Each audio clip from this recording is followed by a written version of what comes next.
ദൈവനാമത്തിന് മഹത്വമുണ്ടാകട്ടെ. ഈ ആഴ്ചയിലെ തിരുവചന ധ്യാനത്തിനായി ഞാൻ ഒരു വേദഭാഗം വായിക്കുകയാണ്. റോമാലേഖനം 1-ാം അധ്യായം 5 മുതൽ 7 വരെയുള്ള വാക്യങ്ങൾ. ജഡം സംബന്ധിച്ച് ദാവീദിൻ്റെ സന്തതിയിൽ നിന്ന് ജനിക്കുകയും മരിച്ചിട്ട് ഉയർത്തെഴുന്നേൽക്കയാൽ വിശുദ്ധിയുടെ ആത്മാവ് സംബന്ധിച്ച് ദൈവപുത്രൻ എന്ന് ശക്തിയോടെ നിർണയിക്കപ്പെടുകയും ചെയ്തിരിക്കുന്നവനാലല്ലോ ഞങ്ങൾ അവൻ്റെ നാമത്തിനായി സകല ജാതികളുടെയും ഇടയിൽ വിശ്വാസത്തിന് അനുസരണം വരുത്തേണ്ടതിന് കൃപയും അപ്പോസ്തലത്വവും പ്രാപിച്ചത്. അവരിൽ യേശുക്രിസ്തുവിനായി വിളിക്കപ്പെട്ടിരിക്കുന്ന നിങ്ങളും ഉൾപ്പെട്ടിരിക്കുന്നു. പ്രിയപ്പെട്ടവരെ, ദൈവവചനം വായിക്കുമ്പോൾ നാം കാണുന്നത് എല്ലാ ജീവജാലങ്ങളും ദൈവത്തെ അനുസരിക്കുന്നതായിട്ടാണ്. ഉദാഹരണത്തിന്, യോനയെ വിഴുങ്ങാൻ ദൈവം മത്സ്യത്തോട് കൽപ്പിച്ചപ്പോൾ മത്സ്യം അത് അനുസരിച്ചു. പിന്നീട് യോനയെ കരയ്ക്ക് ഛർദ്ദിക്കാൻ ദൈവം പറഞ്ഞു, അതുപോലെ തന്നെ മത്സ്യം അനുസരിച്ചു. 104-ാം സങ്കീർത്തനം 4-ാം വാക്യം പറയുന്നത് ദൈവം കാറ്റുകളെ തൻ്റെ ദൂതന്മാരും അഗ്നിജ്വാലയെ തൻ്റെ ശുശ്രൂഷകന്മാരുമാക്കുന്നു എന്നാണ്. എന്നാൽ മനുഷ്യൻ മാത്രമാണ് ദൈവകൽപ്പന അനുസരിക്കാതിരിക്കുന്നത് അഥവാ പാപം ചെയ്യുന്നത്. റോമർ 3:23 നാം കാണുന്നത്, ഒരു വ്യത്യാസവുമില്ല, എല്ലാവരും പാപം ചെയ്ത് ദൈവ തേജസ് ഇല്ലാത്തവരായി തീർന്നു. ഇനി നാം ആദ്യം വായിച്ചാൽ റോമാലേഖനത്തിലേക്ക് വരുമ്പോൾ ദൈവം തന്നെ അപ്പോസ്തലനാക്കിയതിൻ്റെ ഉദ്ദേശം പൗലോസ് പറയുന്നത് ശ്രദ്ധിക്കണം. എല്ലാ ജാതികളും കർത്താവായ യേശുവിൽ വിശ്വസിച്ച് ദൈവത്തെ അനുസരിക്കാൻ അവരെ വിളിക്കുക. ഇതാണ് പൗലോസിനെ അപ്പോസ്തലനാക്കിയതിൻ്റെ ദൈവിക ഉദ്ദേശം. ഒരു കാര്യം കൂടി പൗലോസ് പറയുന്നു, അങ്ങനെ വിളിക്കപ്പെട്ടവരിൽ നിങ്ങളും ഉൾപ്പെട്ടിരിക്കുന്നു. പ്രിയപ്പെട്ടവരെ, പാപം ചെയ്യുക എന്നാൽ ദൈവകൽപ്പന ലംഘിക്കുക എന്നാണ് അർത്ഥമെന്ന് നമ്മൾ കണ്ടു. പാപം ചെയ്യുന്നവരെ എഫെസ്യ ലേഖനം വിളിക്കുന്നത് അനുസരണക്കേടിൻ്റെ മക്കൾ എന്നാണ്. എഫെസ്യർ 2-ാം അധ്യായത്തിൻ്റെ 2-ാം വാക്യത്തിലാണ് നാം ഇങ്ങനെ കാണുന്നത്. എന്നാൽ ഇങ്ങനെ ദൈവത്തെ അനുസരിച്ച് നടക്കാതിരുന്നവരുടെ ഇടയിൽ നിന്ന് ദൈവം ചിലരെ വിളിച്ചിരിക്കുകയാണ്. എന്തിനാണെന്നോ? ദൈവത്തെ അനുസരിച്ച് ജീവിക്കാൻ വേണ്ടി. അപ്പോൾ ഇവിടെ നമ്മെ ദൈവം വിളിച്ചിരിക്കുന്നതിൻ്റെ ഉദ്ദേശം വിശ്വസിക്കാൻ വേണ്ടി മാത്രം, അല്ലെങ്കിൽ വിശ്വാസികളെന്ന് അറിയപ്പെടാൻ വേണ്ടി മാത്രമല്ല, ദൈവകൽപ്പനകൾ അനുസരിക്കാൻ വേണ്ടി കൂടെയാണ്. ഈ അനുസരണം വെറും പ്രകടനം മാത്രമാകരുത്, മറിച്ച് വിശ്വാസത്തിൽ നിന്നും വരുന്നതാകണം.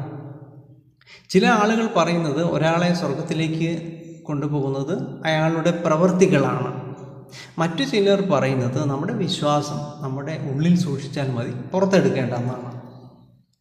എന്നാൽ യഥാർത്ഥ വിശ്വാസമാണെങ്കിൽ അതിൻ്റെ ചില പ്രവൃത്തികൾ ഉണ്ടാകും എന്നാണ് തിരുവചനം നമ്മോട് പറയുന്നത്. ഇനി വിശ്വാസം പ്രവൃത്തിയിലൂടെ കാണിച്ച ചിലരെ വേദപുസ്തകത്തിൽ നിന്നും ഞാൻ നിങ്ങളെ പരിചയപ്പെടുത്തും. അതിൽ ഒന്നാമത്തെ ആൾ നോഹയാണ്. എബ്രായർ 11:7 വാക്യത്തിൽ നോഹയെക്കുറിച്ച് നാം വായിക്കുന്നത്, വിശ്വാസത്താൽ നോഹ അതുവരെ കാണാത്തവയെക്കുറിച്ച് അരുളപ്പാടുണ്ടായിട്ട് ഭയഭക്തി പൂണ്ട് തൻ്റെ കുടുംബത്തിൻ്റെ രക്ഷയ്ക്കായിട്ട് ഒരു പെട്ടകം തീർത്തു. പ്രിയപ്പെട്ട സഹോദരങ്ങളെ, ഒരു ചോദ്യമുണ്ട്. നോഹ പെട്ടകം ഉണ്ടാക്കിയില്ലായിരുന്നെങ്കിലോ? നോഹയും മറ്റുള്ളവരോടൊപ്പം നശിച്ചു പോകുമായിരുന്നു. ഇനി വിശ്വാസം പ്രവൃത്തിയിലൂടെ കാണിച്ച മറ്റൊരാൾ അബ്രഹാമാണ്. എന്തായിരുന്നു അബ്രഹാമിൻ്റെ പ്രവൃത്തി? അല്ലെങ്കിൽ എങ്ങനെയായിരുന്നു ദൈവത്തെ അബ്രഹാം അനുസരിച്ചത്? അതിൻ്റെ ഒരു ഉദാഹരണം എബ്രായ ലേഖനം 11:17 കാണാം. അവിടെ പറയുന്നു, വിശ്വാസത്താൽ അബ്രഹാം താൻ പരീക്ഷിക്കപ്പെട്ടപ്പോൾ ഇസഹാക്കിനെ യാഗമർപ്പിച്ചു. ഇവിടെയും വിശ്വാസത്തിൻ്റെ ഒരു പ്രവൃത്തി ഉണ്ടായതായിട്ട് നാം കാണുന്നു. ഇനി ഒരാളെ കൂടെ ഞാൻ ചൂണ്ടിക്കാണിക്കട്ടെ, അത് രാഹാബാണ്. എബ്രായ ലേഖനം 11:31 നാം വായിക്കുന്നത് ഇങ്ങനെയാണ്: വിശ്വാസത്താൽ രാഹാബ് എന്ന വേശ്യ ഒറ്റുകാരെ സമാധാനത്തോടെ കൈക്കൊണ്ട് അവിശ്വാസികളോട് കൂടെ നശിക്കാതിരുന്നു. ഇവിടെയും ഒരു ചോദ്യമുണ്ട്. രാഹാബ് ഇസ്രായേലിലെ ഒറ്റുകാരെ തൻ്റെ വീട്ടിൽ ഒളിപ്പിക്കാതെ അവരെ കാണിച്ചു കൊടുത്തിരുന്നെങ്കിലോ? അവൾ അങ്ങനെയായിരുന്നു ചെയ്തിരുന്നതെങ്കിൽ ഇസ്രായേൽ യെരിഹോ പിടിച്ചടക്കിയപ്പോൾ അവളും നശിച്ചു പോകുമായിരുന്നു. യാക്കോബിൻ്റെ ലേഖനം വിശ്വാസം പ്രവൃത്തിയിൽ കൊണ്ടുവരണമെന്നതിന് തെളിവായി എടുത്തു പറയുന്ന രണ്ട് പേരുകളാണ് അബ്രഹാമും രാഹാബും. ഇനി യെരിഹോ പിടിച്ചടക്കുന്ന സംഭവം യോശുവയുടെ പുസ്തകത്തിൽ രേഖപ്പെടുത്തിയിട്ടുണ്ടല്ലോ. അവിടെ നമുക്ക് മനസ്സിലാകുന്ന ഒരു കാര്യം, രാഹാബ് മാത്രമല്ല ഇസ്രായേലിൻ്റെ ദൈവത്തെക്കുറിച്ച് കേട്ടത്. യെരിഹോവിലെ അനേകർ വലിയവനും ഭയങ്കരനുമായ ദൈവത്തെക്കുറിച്ച് കേട്ടു. എന്നാൽ അവർ കേട്ടിട്ട് എന്താണ് ചെയ്തത്? അവർ യെരിഹോവിൻ്റെ വാതിൽ കൊട്ടിയടച്ചു. ഈ ദൈവത്തെക്കുറിച്ച് കേട്ടതൊക്കെ ശരിയാണെന്ന് അവർ വിശ്വസിച്ചു. എന്നാൽ അവർ ഈ ദൈവത്തെ അംഗീകരിക്കാനോ അവരുടെ ഹൃദയത്തിൻ്റെ വാതിലുകൾ ഈ ദൈവത്തിനായി തുറക്കാനോ തയ്യാറായില്ല. ഫലമെന്തായിരുന്നു? അവർ നശിച്ചു പോയി. എന്നാൽ രാഹാബ് അവളുടെ ഹൃദയവാതിലുകൾ യഹോവയ്ക്കായി തുറന്നു. അതുകൊണ്ട് അവൾ യെരിഹോയിലെ മറ്റുള്ളവരോടൊപ്പം നശിച്ചു പോയില്ല. ഇന്ന് അനേകരുണ്ട്, സുവിശേഷം കേൾക്കുമ്പോൾ അവർ പറയും, ശരിയാണ്, നിങ്ങൾ പറഞ്ഞതൊക്കെ ശരിയാണ്. എന്നാൽ അവർ ദൈവകൽപ്പന അനുസരിക്കാൻ തയ്യാറാകുന്നില്ല. സ്നാനപ്പെടാനോ ദൈവസഭയുമായിട്ടുള്ള കൂട്ടായ്മ ആചരിക്കാനോ അവർ തയ്യാറാകുന്നില്ല. പ്രിയപ്പെട്ടവരെ, ഇനി മറ്റൊരു കാര്യം കൂടി ഞാൻ പറയട്ടെ.